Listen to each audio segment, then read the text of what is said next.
हे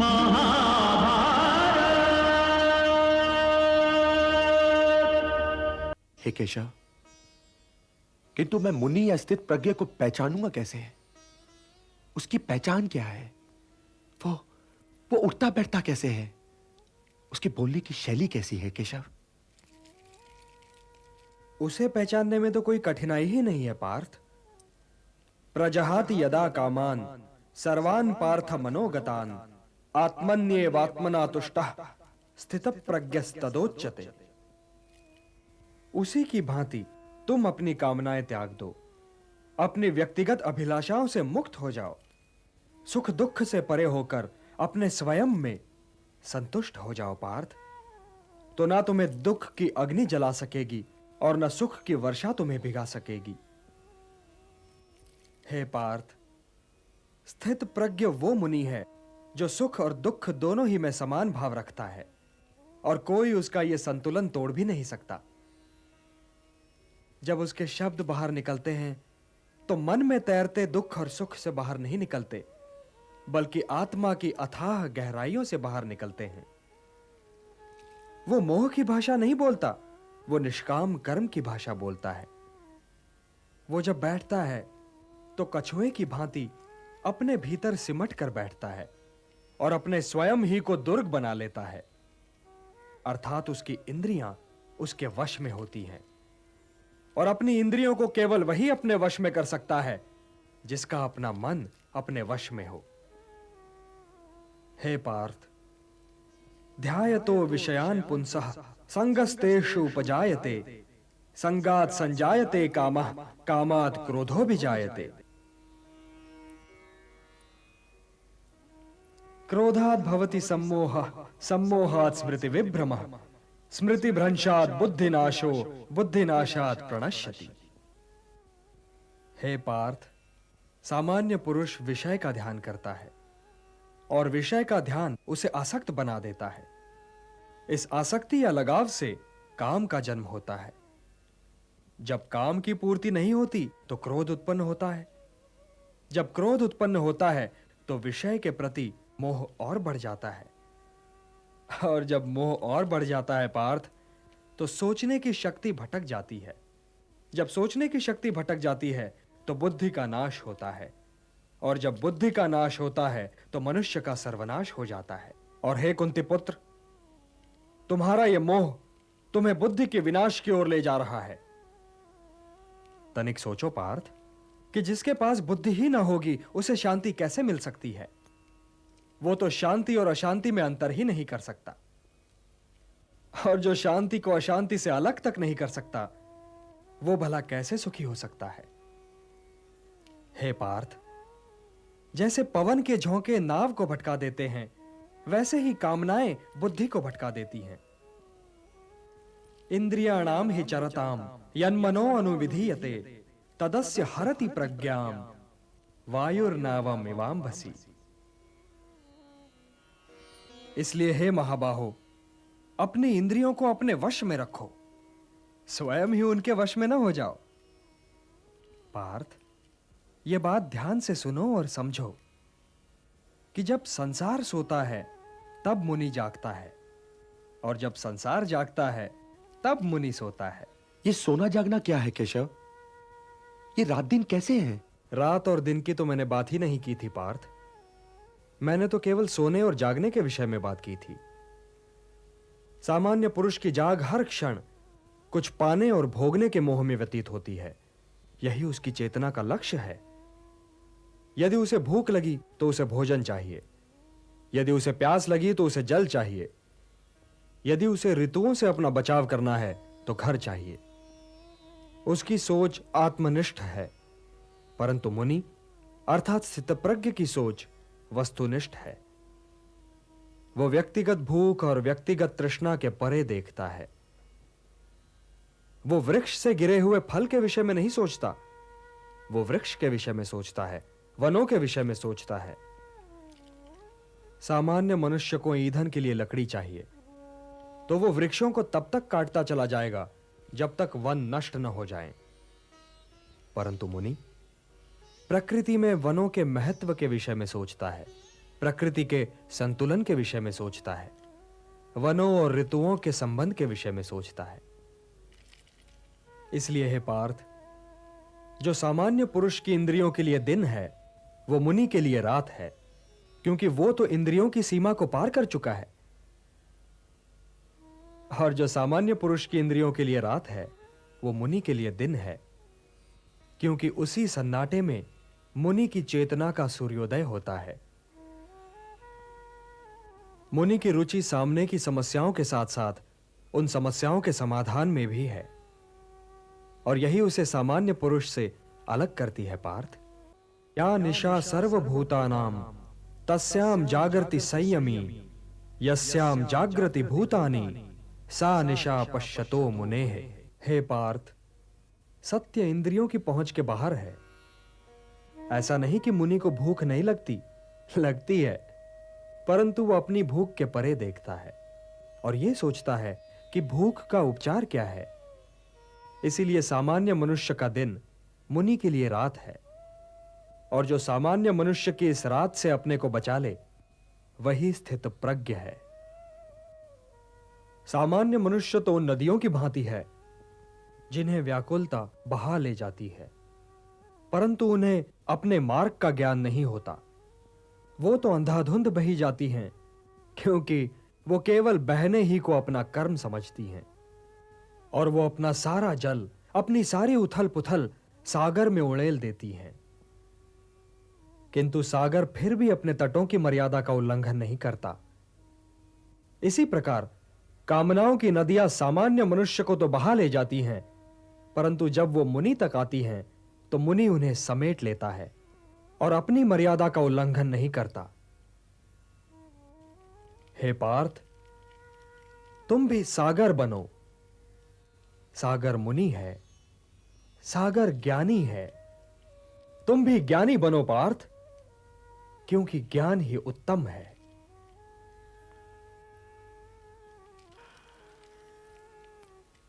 हे ऋषिकेश, हे योगेश्वर, हे ज्ञान मूर्ति, यदि ज्ञान कर्म से उत्तम है तो आप मुझे इस लोहुलोहान कर्म में क्यों लगा रहे हैं केशव? आप मुझे इस लोहुलोहान कर्म में क्यों लगा रहे हैं?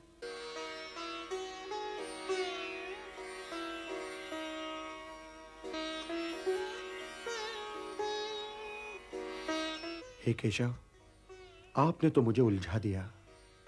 यदि ज्ञान कर्म से उत्तम है तो फिर मैं यह भयानक कर्म करूं क्यों?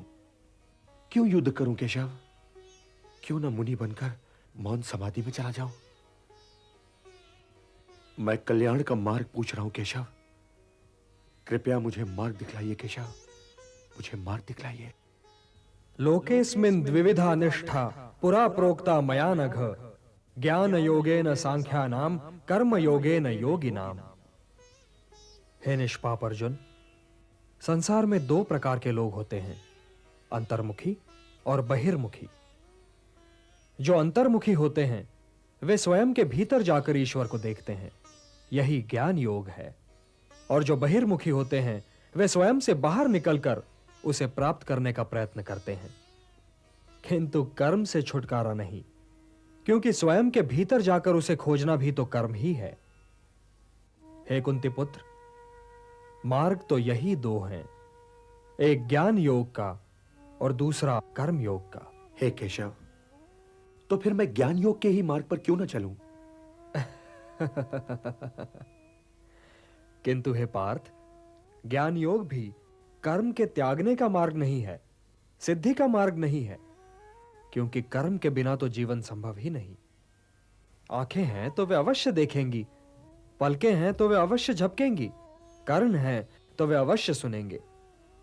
जो कर्मेंद्रियों के आड़े आए, जो उन्हें बलपूर्वक रोककर उनका दमन करके विषयों का चिंतन करे, वो योगी नहीं, वो ज्ञानी नहीं, वो तो मिथ्याचारी है। सिद्ध पुरुष इंद्रियों को अपने वश में करता है, उनका दमन नहीं करता पार्थ। वो आंखें बंद करके नहीं जीता। कर्म बिना तो शरीर की यात्रा संभव ही नहीं। व्यक्ति सांस तो लेगा ही ना पार्थ। यदि वातावरण में कोई सुगंध या दुर्गंध है तो वो उसका अनुभव करने के लिए भी विवश है। यदि उसके आसपास कोई नाद है, कोई ध्वनि है, कोई कोलाहल है, तो उसे सुनने के लिए उसके कर्ण उसके आदेश की प्रतीक्षा तो नहीं करेंगे ना। इसलिए जो अपने इंद्रियों को नियंत्रित रखे, जो उन पर अपनी चेतना का अंकुश लगाकर उन्हें कर्मोन्मुख करे, उन्हें कर्म की दिशा दिखाए, वही श्रेष्ठ है। वो अपने विकल्पों को समझता है पार्थ, और अपनी संकल्प शक्ति का प्रयोग करता है। और हे पार्थ, अपने नियत कर्म करना कुछ न करने से अच्छा है। अब यह भी ठीक है पार्थ की आंखें देखती हैं, किंतु वे क्या देखें और क्या न देखें, इसका निर्णय तो ज्ञानी स्वयं ही लेता है। वो आंखों को देखने की, कर्णों को सुनने की और पांवों को चलने की खुली छूट नहीं देता। विकल्प के इसी मोड़ पर ज्ञानी और अज्ञानी के अंतर का भेद खुलता है पार्थ। इसलिए कर्म तो आवश्यक है, क्योंकि उसके बिना तो शरीर का निर्वाह संभव ही नहीं। किंतु हे पार्थ, ज्ञानी पुरुष की भांति कर्म करो, ज्ञानी पुरुष की भांति। नियतम कुरु कर्मत्वम कर्म ज्यायो यह कर्मणः शरीर यात्रापि चते न प्रसिद्धेत अकर्मणः। यज्ञार्थात् कर्मणोन्यत्र लोकोयम कर्म बंधनः तदर्थम कर्म कौन्तेय मुक्त संगः समाचर। हे कौन्तेय, कर्म ऐसे करो जैसे यज्ञ किया जाता है, क्योंकि कर्म ही यज्ञ है और इसका स्रोत स्वयं अविनाशी ब्रह्मा है। इसलिए कर्म का मार्ग सीधा ब्रह्मा तक जाता है। और इसीलिए जो व्यक्ति सृष्टि चक्र चलाने में योगदान नहीं करता, उसका जीवन मूल्यहीन हो जाता है। तुम इस मूल्यहीनता की ओर न जाओ पार्थ, तुम इस मूल्यहीनता की ओर न जाओ। जो व्यक्ति केवल अपनी समस्याओं के विषय में सोचता है, वो तो पापी है। इसलिए तुम इस मोह जाल से निकलकर अपने कर्तव्यों को पहचानो पार्थ, और उनका पालन करो। हे पार्थ, कर्म फल की इच्छा ही मार्ग में बाधा है। कर्म फल की इच्छा ही तो व्यक्ति के गले में बंधा हुआ वो पत्थर है जो उसे स्वयं की तहों से ऊपर उठने ही नहीं देता। यही तो व्यक्ति को समाज से काट देता है और उसे व्यक्तिगत लाभ और व्यक्तिगत हानि की दलदल में ढकेल देता है। समाज तुम में नहीं है पार्थ, तुम समाज में हो। इसलिए लोक संग्रह और लोक कल्याण ही को अपना परम कर्तव्य मानो, क्योंकि जो समाज के लिए कल्याणकारी होगा वही तुम्हारे लिए भी कल्याणकारी होगा। जो कर्म लोक संग्रह के लिए होगा पार्थ, उसी के द्वारा तुम्हें सिद्धि प्राप्त होगी। व्यक्तिगत लाभ से तो पाप की गली निकलती है, क्योंकि वो तो स्वार्थ सिद्धि के लिए व्यक्ति को भटका देता है। और हे पार्थ, यह भी न भूलो कि तुम एक महान पुरुष हो, और लोग तुम्हें दृष्टांत मानकर तुम्हारे पीछे पीछे काम और स्वार्थ के मार्ग पर चल पड़ेंगे, क्योंकि एक श्रेष्ठ व्यक्ति का आचरण तो दूसरों के लिए दृष्टांत बन ही जाता है। मुझी को लो। न मे पार्थास्ति कर्तव्यम त्रिषु लोकेषु किंचन नानवाप्तम अवाप्तव्यम वर्त एव च कर्मणि। त्रिलोक में मेरे लिए कुछ करना आवश्यक नहीं पार्थ, और त्रिलोक में ऐसा भी कुछ नहीं जिसे मैं प्राप्त करना चाहूं और प्राप्त ना कर सकूं। फिर भी मैं तुम्हारे सामने हूं, कर्म कर रहा हूं पार्थ, कर्म कर रहा हूं। यह दिखला रहा हूं, यह सिद्ध कर रहा हूं कि निष्काम कर्म के मार्ग पर चलते हुए जीवन व्यतीत करना संभव है। हे संजय, वासुदेव ने यह क्या कहा? महाराज, यहां पर तो वासुदेव कृष्ण के स्वर ही बदले हुए हैं, जैसे ये स्वयं वो नहीं बल्कि कोई और बोल रहा है। और कौन? महाराज, कुंती पुत्र अर्जुन क्या समझे ये तो मैं नहीं जानता, किंतु स्वयं नारायण के अतिरिक्त तो कोई और इस शैली में बोल ही नहीं सकता। कोई और तो ये कह ही नहीं सकता कि त्रिलोक में कोई ऐसी वस्तु है ही नहीं जिसे वो प्राप्त करना चाहें और प्राप्त ना कर सकें। वो कह रहे हैं कि त्रिलोक में उनके करने योग्य कुछ है ही नहीं, फिर भी वो कर्म कर रहे हैं कि यदि वो कर्म नहीं करेंगे तो संसार उन्हें दृष्टांत मानकर कर्म को त्याग देगा और कर्म चक्र ठहर जाएगा, और उसके ठहर जाने से समाज नष्ट हो जाएगा, और इस सर्वनाश का कारण वही ठहराए जाएंगे। संजय, ये तो कोई साधारण या असाधारण पुरुष कह ही नहीं सकता, और ये वाक्य तो यदि किसी ब्रह्म ऋषि के भी हों तब भी ये अहंकार का प्रदर्शन माना जाएगा। किंतु वासुदेव के उच्चारण में तो अहंकार की झलक भी नहीं थी महाराज। इसी ने तो मुझे भी भयभीत कर दिया है संजय। यदि वो इस स्वर में मुझसे भी धनुष उठाने को कहें तो अपनी नेत्रहीनता भूलकर मैं भी धनुष उठा लूंगा। संजय, तो क्या अर्जुन गांडीव उठा लेगा? इस प्रश्न का उत्तर मैं दे सकता हूं महाराज, किंतु भविष्यवाणी मेरे कर्म क्षेत्र के बाहर है।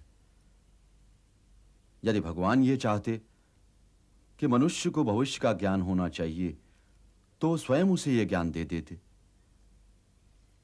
इसलिए अपने भविष्य को अपने वर्तमान से निकलने का समय दीजिए महाराज। यह प्रतीक्षा भी आपके कर्म क्षेत्र के भीतर है।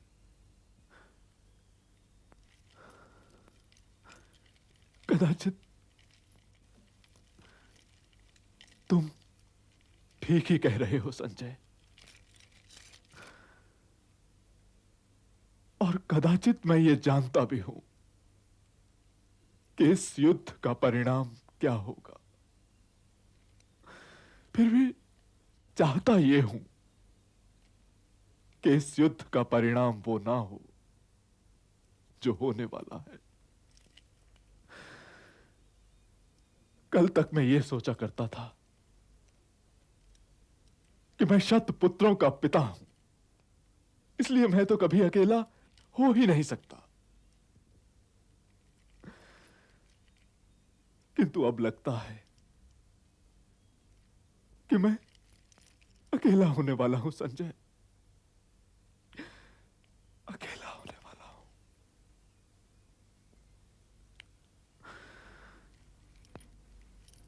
इसलिए मुझे अब अपनी आंखों की उंगली पकड़ाकर कुरुक्षेत्र ले चलो।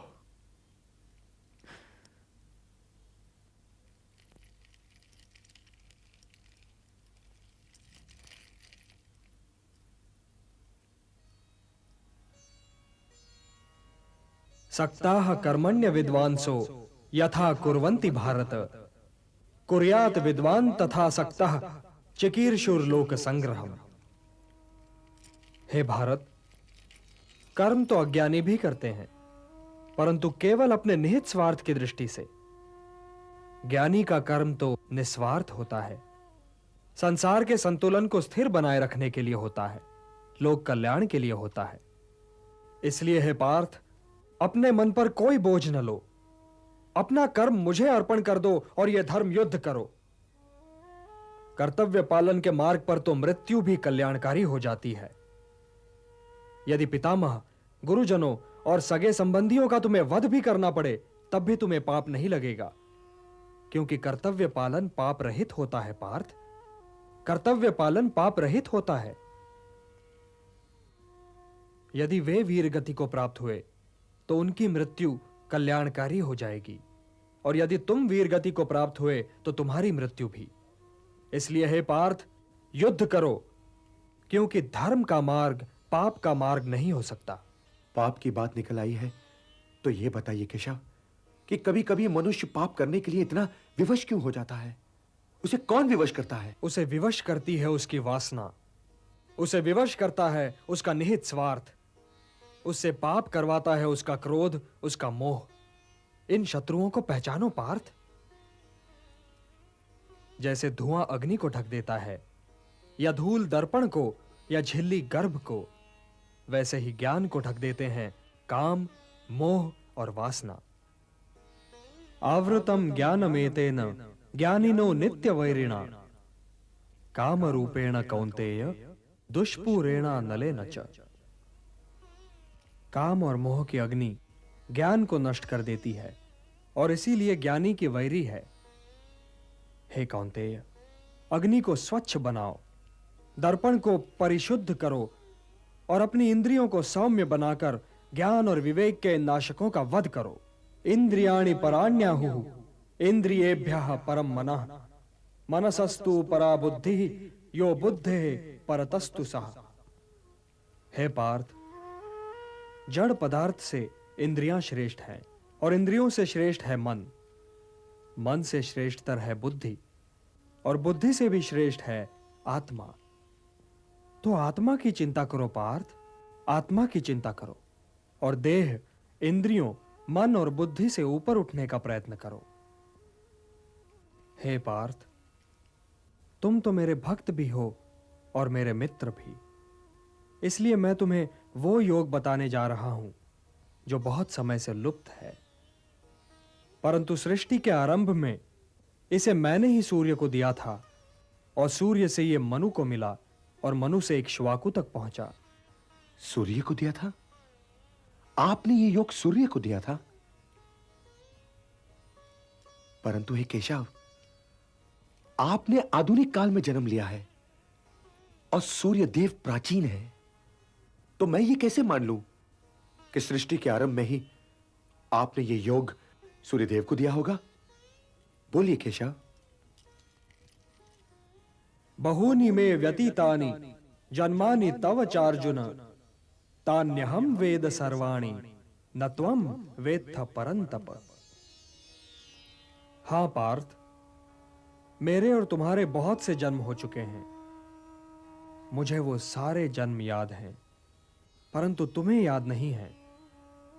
हे परंतप, वैसे तो मैं अजन्मा हूं, अविनाशी हूं और समस्त प्राणियों का स्वामी हूं, परंतु मैं अपनी प्रकृति को अधीन करके अपनी ही योग माया से प्रकट होता रहता हूं।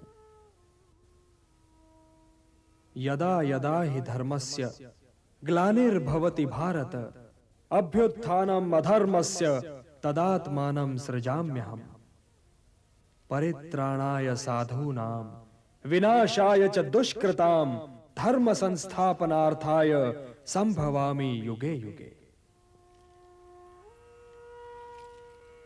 हां पार्थ, मैं प्रकट होता हूं, मैं आता हूं। जब जब धर्म की हानि होती है तब तब मैं आता हूं, जब जब अधर्म बढ़ता है तब तब मैं आता हूं। सज्जन लोगों की रक्षा के लिए मैं आता हूं, दुष्टों का विनाश करने के लिए मैं आता हूं, धर्म की स्थापना के लिए मैं आता हूं और युग युग में जन्म लेता हूं। किंतु हे केशव, धर्म की हानि होती ही क्यों है? धर्म की हानि इसलिए होती है पार्थ कि मनुष्य मोह के बंधन को नहीं तोड़ पाता, कि वो अपने स्वयं से नाता तोड़कर समाज से नाता नहीं जोड़ पाता। हे पार्थ, यदि ऐसा न हुआ होता तो लाक्षागृह दुर्घटना न हुई होती, द्रौपदी वस्त्रहरण न हुआ होता और कौरव और पांडव सेनाएं यूं आज एक दूसरे के सामने नहीं खड़ी होती। तो क्या द्रौपदी वस्त्रहरण पर मुझे क्रोध नहीं आना चाहिए था केशव? यह निर्णय तो स्वयं तुम्हें लेना है पार्थ, किंतु द्रौपदी वस्त्रहरण केवल तुम्हारी व्यक्तिगत समस्या नहीं है पार्थ। जो समाज इंद्रप्रस्थ की पटरानी महाराज द्रुपद की पुत्री और पांडवों की पत्नी द्रौपदी के वस्त्रहरण पर चुप रह गया, वो समाज भला किसी साधारण नारी के मान सम्मान की क्या रक्षा करेगा? द्रौपदी वस्त्रहरण एक सामाजिक समस्या है पार्थ, एक सामाजिक समस्या है, और यह तुम्हारा कर्तव्य है कि तुम उन शक्तियों को नष्ट करने के लिए युद्ध करो जो किसी द्रौपदी का वस्त्रहरण कर सकती हैं। ये शक्तियां समाज की शत्रु हैं पार्थ, और जो महापुरुष इस युद्ध में उन शक्तियों के पक्ष में हैं, उनके पक्ष में युद्ध करने आए हैं, उनसे युद्ध करने में भी संकोच न करो। अपने व्यक्तिगत क्रोध और व्यक्तिगत मोह के बंधनों से मुक्त होकर लोक कल्याण के लिए युद्ध करो पार्थ, यही तुम्हारा परम कर्तव्य है। मुझे देखो पार्थ, इस समाज और उसके वर्णों को गुणों और कर्मों के आधार पर स्वयं मैंने रच तो दिया, परंतु इस समाज रचना का फल मैंने कभी नहीं चाहा।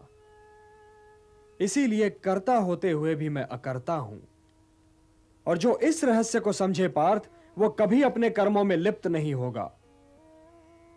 न माम कर्माणि लिम्पन्ति न मे कर्म फले स्पृहा इति माम यो भी जानाति कर्म भी न सबध्यते।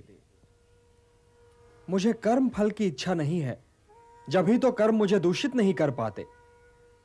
तुम भी निष्काम कर्म करो पार्थ, और अपने कर्म पर अपने निहित स्वार्थ की छाया न पड़ने दो। हे भारत, कर्म, अकर्म और विकर्म के अंतर को समझो। और कर्म, अकर्म और विकर्म में क्या अंतर है केशव? कर्म तो कर्म है ही, किंतु जो कर्म कर्म फल की आशा से मुक्त होकर किया जाए वो अकर्म है, और जो कर्म व्यक्ति और समाज के हित में न हो वो विकर्म है, निषिद्ध है। कर्म अकर्म से श्रेष्ठ है, कर्ता अकर्ता से श्रेष्ठ है। और हे पार्थ, जो अकर्ता है, जो कर्म फल की इच्छा से मुक्त है, वही ज्ञानी है, वही बुद्धिमान है और वही कर्मयोगी है।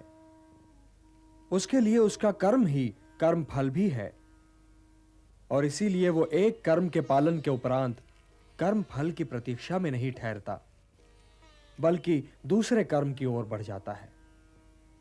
उसके ज्ञान की अग्नि मोह, क्रोध, द्वेष, आकांक्षा, लाभ, हानि, सुख और दुख के मैल को जलाकर उसके कर्म को शुद्ध कर देती है, और उसका कर्म अकर्म बन जाता है, और वो कर्ता से अकर्ता।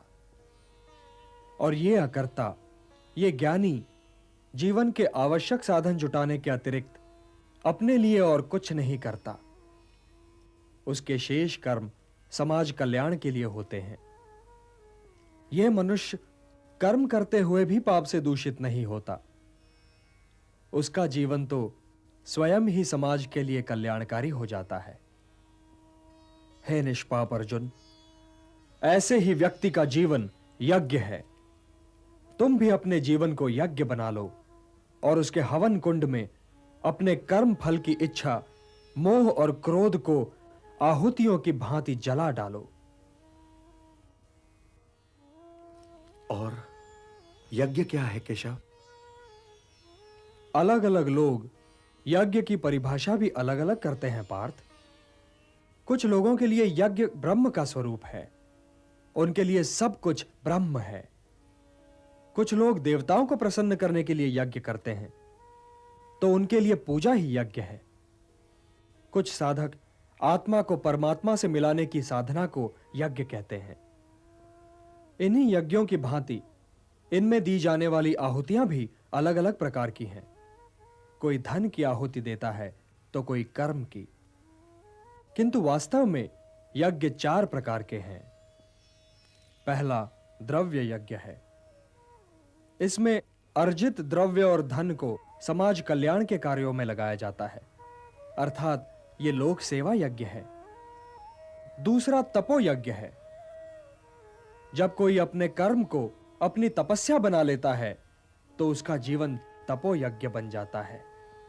हे पार्थ, अपने धर्म का पालन भी यज्ञ है, किंतु यह धर्म सांप्रदायिक नहीं, सनातन है।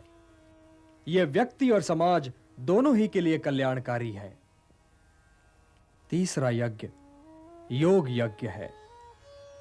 इसमें अष्टांग योग की साधना की जाती है, और इसमें लोग ध्यान और समाधि का मार्ग अवलंब करते हैं। प्राणों का प्राणों में हवन किया जाता है। चौथा यज्ञ है ज्ञान यज्ञ।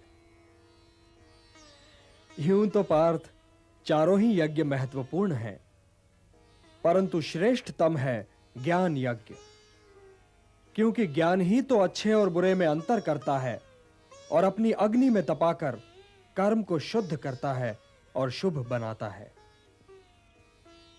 ज्ञान ही तो कर्म के उत्कर्ष का चरम बिंदु है, और ज्ञान ही तो तुम्हें मोह बंधनों से मुक्त कराएगा पार्थ।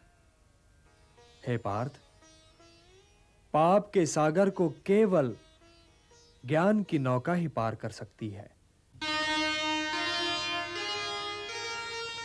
कर्म करो तुम ज्ञान से,